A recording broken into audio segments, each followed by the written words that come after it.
Nak, mamamalingkin ako ng ulam natin ha. Maghugas ka ng napagkainan natin. Opo, ma.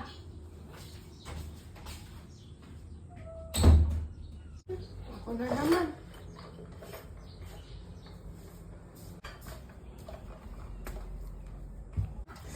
Ito lang lagi.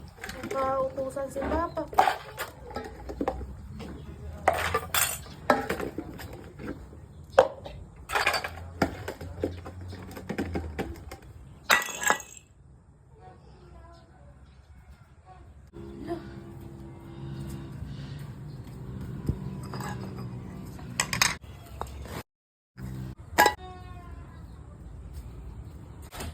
Dito na ako.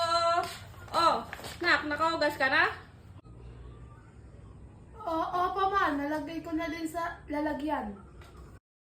Very good na ron, anak. Sige, magluluto na ako. Ay, nakalimutan ko yung magic sarap. Okay lang. Pa, bili ka nga muna ng magic sarap. Nakalimutan ko eh. Luto ko.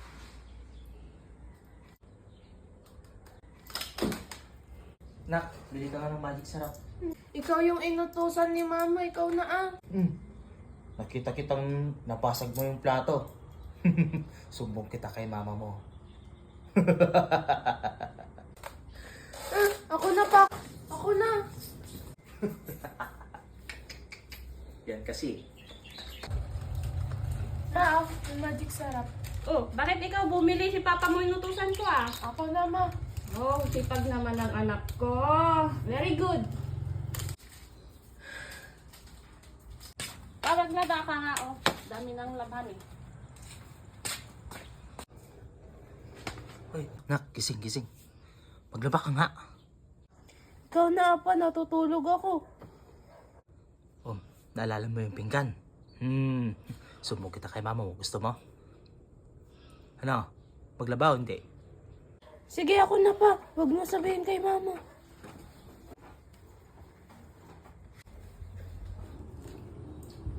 Ma, may aminin ako sa'yo. Ano yun na? Nabasag ko yung pinggan mo. Ha? Punga tayo. Nakita ko yung kanina anak. Na nabasag mo yung pinggan. Eh, nakalimutan ko yung cellphone ko.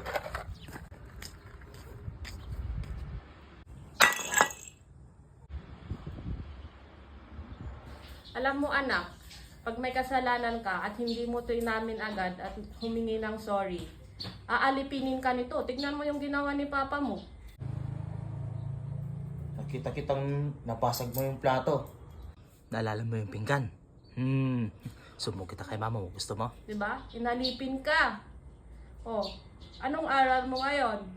Pag may kasalanan, humingi agad ng tawad. Diba? Sorry, Ma. Hindi ko na po ulitin. Pag may kasalanan ako, aaminin ko agad tsaka sorry. Ganyan nak.